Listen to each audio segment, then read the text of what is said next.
2014 সালে সর্বশেষ বাংলাদেশের বিপক্ষে সিরিজ জয় পেয়েছিল ওয়েস্ট ইন্ডিজ। এবারের সিরিজ যেন সেই আগের হিসাব নিকাশ মেলানোর পালা। তাতে বেশ ভালোভাবেই উতরে গেছে ক্যারিবীয়রা।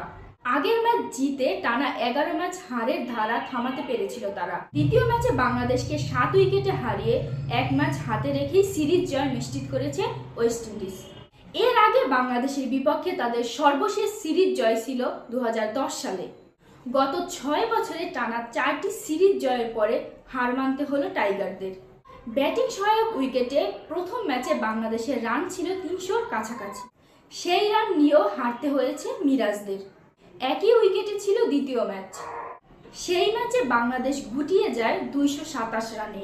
সুতরাং সহজেই অনুমেয় ছিল এই ম্যাচে বাংলাদেশের হার নিশ্চিত। মাহমুদুল্লাহ রিয়াদ ও তানজিম হাসানের ব্যাটিংয়ে বাংলাদেশ বিপর্যয় ঠেকায় ঠিকই, কিন্তু তাতে লাভ হয়নি খুব একটা। তাতে পরাজয়টা কেবল দীর্ঘায়িত হয়েছে। রান তাড়ায় তেমন কোনো কঠিন পরীক্ষায় পড়তে হয়নি ওয়েস্ট ইন্ডিজকে। 79 বল হাতে রেখেই ম্যাচ শেষ করে ক্যারিবিয়ানরা। ওয়ানডে সংস্করণ বাংলাদেশের সবচেয়ে বড় কমফোর্ট জোন। সুতরাং ক্যারিবিয়ানদের বিপক্ষে বাংলাদেশ সিরিজ জয় করবে সেটাই প্রত্যাশা ছিল। তবে আশার গুড়ে বালি, বাংলাদেশ সিরিজও বাঁচাতে পারেনি। এবার দেখার পালা বাংলাদেশ তাদের হোয়াইট ওয়াশ ঠেকাতে পারে কিনা।